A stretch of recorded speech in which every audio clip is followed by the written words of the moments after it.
Hello, friends, and welcome back to r/I Don't Work Here, Lady. Today we have 3 news stories waiting for us, and in the first one, it doesn't matter who you are, the employee or the manager or even the general manager, because no one can convince Karen that OP doesn't work here. And our first story, just fire me. It'll shut her up. But before we start, I hope you've already subscribed to the channel so you don't miss a new video every single day. And let's get started. I was shopping around for a new iPhone and it was time for an upgrade from the iPhone 4 I had. The 5S was released the month previous and I wanted one and figured I would never be able to afford it. Well, Target just so happened to have it for $99. I could afford that, and they had it in my carrier too. Even better. So I was walking from the front of the store to the electronics department, and as I was passing by their DVD section, this woman stops me and asks if I work there. Her stupidity made me momentarily not say anything. I replied, no. She then proceeds to ask me where a certain movie was. I told her I had no clue. I didn't work there. She huffed and said loudly, "Don't lie to me. I know you work here." I looked at her like she was an idiot and said, no, I do not work here. She then literally shrieked, "I want to talk to your manager right now." Some girl dressed in the black and red uniform showed up and asked if she could help. The woman immediately said I was a worthless employee and she wanted to speak to a manager. The girl looked at me and I gave her a look like I got no clue what's wrong with the woman. The girl said, "Okay, wait right here, I'll go get you a manager." So the woman started ranting about how lazy I am, how incompetent the employees are in the store. When I told her she was crazy, she told me she was going to make sure that the manager knew I was insulting and rude too.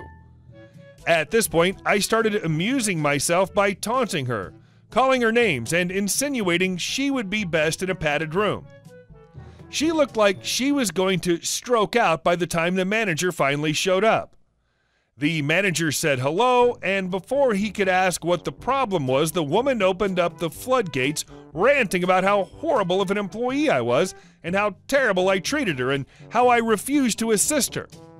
And then not only was I rude, but insulting her intelligence when I told her that I did not work here. The manager looked at me and said, "Ma'am, this gentleman doesn't work here, and he's not an employee." The woman then began hollering at the manager and demanding to speak to the store manager.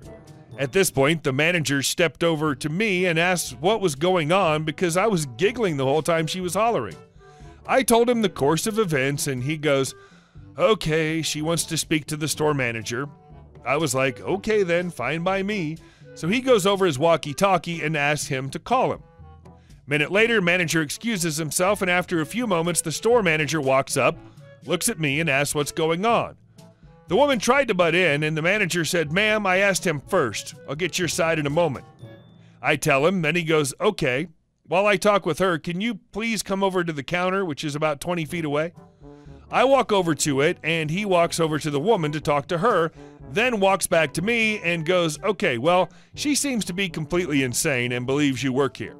I said, "I just came to buy a cell phone. If it helps, tell her I'm fired and that'll shut her up." He smiled and said, "Okay, a little different, but I think I can manage that." He had me walk over with him back to the woman and said, "Ma'am, I'm sorry about the issue we're having, and I want you to know I will handle the situation." She blatantly says, "I want him fired right now." He says, "That's my intention." "Ma'am." He turned to me and said I was not a good fit for the company and that I was going to have to be let go. The woman gave off this big crap-eating grin and said out loud as she started walking off, "Who's crazy now, a-hole?" The first manager watched as the woman walked off, turned to me and said, "I'm so sorry about that, sir. Are you okay?" I told him I was fine, but that woman needed some medication. Bad. Soon enough, I was getting my phone, and while I was dealing with the contract paperwork and the buyback program, the manager came up to me and apologized for the inconvenience. I told him it was no problem, I wasn't hurt, and thought it was kind of amusing.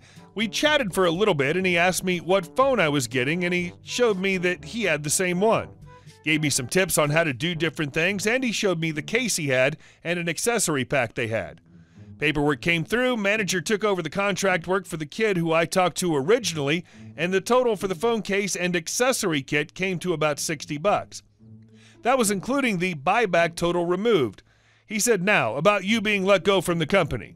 And he overrode the prices, zeroed it out. I told him it wasn't necessary. He told me it was okay. I could just say it was my severance package. He helped me set up the phone and transfer my stuff off the old phone before I left. I'm surprised they didn't call security on her. And now our second story. Yes, I work here, but not 10 feet to my right. So this past weekend, I was working a booth at a festival celebrating Greek culture. I'm a marketing manager for a company that does home contracting work. While I mainly do home and patio type shows, I also do food festivals and other events that have a lot of foot traffic. The food at these events is usually amazing, and they're typically my favorite ones to do. As a vendor for this event, I had a 10 by 10 space to set up my display, while other vendors were set up in a line to my left and right. The guy to my right was an older gentleman who was selling Greek arts and crafts as well as paintings. He was very nice, but had the habit of stepping outside the building while leaving all his inventory to smoke every 30 minutes like clockwork. Now, typically at events like these, you get 3 to 4 people each day asking questions like, where are the bathrooms and what's good to eat here, which I don't mind answering at all. Last Friday was the first time I got something of a different variety, though. Mr. Smokey was taking his regular break outside when a young lady came up to my booth and asked how much some of the paintings were. Naturally, I responded, that's not my booth, I have no idea, but if you stick around for 5 minutes, he's sure to be back.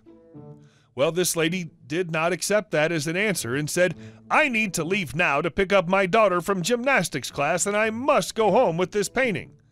She pointed to a smaller painting of Greek architecture. I told her it was not mine to sell, but she responded, I'll just pay you and then you can pay him. I gotta go. Don't do this to me. Now, there was no one currently in front of my booth, but this woman would not go away. And it doesn't look good to have an angry person arguing with you when you're trying to generate leads for your product. I figured, what the hell, and wandered over to the booth next to me just to get her away from my display. There was a printed out sign on the wall that read $75 paintings, but she was too blind or dumb to see it. This is where I just decided to spit out a higher price to get her to go away and stop bugging me. I said, this fine piece is $150, ma'am. She scoffed at me and said, it's too small for $150. I'm not made of money, with a condescending tone. She then counter-offered me with $120, saying it was all the cash she had on her, but that I would lose a sale if I didn't take it. I don't think she understood that it wasn't my booth. Now, in my head, I said, F it, let's do it, and told her she was right and I had to get rid of inventory to offset the vendor cost. I took the painting off the hanging display for her, and she handed me 6 crisp $20 bills.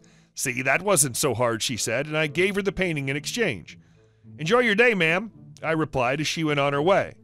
1 minute later, Smokey came back and I handed him the $120, telling him the whole story. He actually was very grateful that I made a sale for him while he was gone and tried to hand me $60, saying that he usually goes down to $60 for people who haggle. I turned it down and told him not to worry about it and was glad I could help out a fellow vendor. He did not accept this and ended up buying and bringing me a delicious lunch and dinner on Saturday and lunch for Sunday. When I started to pack up after the events, he came over and gave me a bottle of Greek ouzo, which I am currently enjoying while writing this. And she's somewhere bragging to her other gymnastic mom friends about this steal of a painting she got for less. Good job, Karen. And our third story. Camera means contractor. My main hobby is train photography, so I spend a lot of time near grade crossings, and since I take my hobby somewhat seriously, I have a professional-looking camera, Canon Rebel T5i for what it's worth, and I have it on a cross-body strap. Attire-wise, I normally wear a Dayglow orange t-shirt, so I'm very visible to the train crews and to motorists, blue jeans, steel-toed boots, and an orange and maroon cap representing my favorite college team. So on a recent Saturday morning, I was at one of my crossing spots standing on the sidewalk waiting on a train I'd heard on the scanner, camera hanging beside my leg. As I was standing there, an older lady, looked to be mid-60s, driving an older sedan, stopped right beside me and rolled her window down. For me, when this happens, the normal progression is that they ask if a special train is coming, to which I reply, nope, just a regular train. Then we all carry on with our lives. This wouldn't be here if that's what had happened. This lady, after rolling her window down, asked how much my company charged for contracting work. This caught me slightly off guard. Now, I've sold some of my train pictures before, for a tidy sum, I might add, so I was thinking that was what she meant, and I said, well, that depends on what you want. She replied, well, I need my kitchen redone. It's about 10 by 10. Blank stare from me. Ma'am, are you asking me about contracting work? Lady, well, yes, why else would I be asking you? Me, ma'am, I'm not a contractor. I'm out here to take pictures of trains. It's my hobby. Lady, then why are you wearing orange? Me, so train crews and folks in cars can see me. Lady, well, you shouldn't wear that color. It makes people think you're in construction. And the lady sped off. What in the actual? I'm clearly wrong. Let's find a reason why that's your fault. Classic Karen. Hey guys, thank you all for watching the video to the end, and I'll see you in the next one.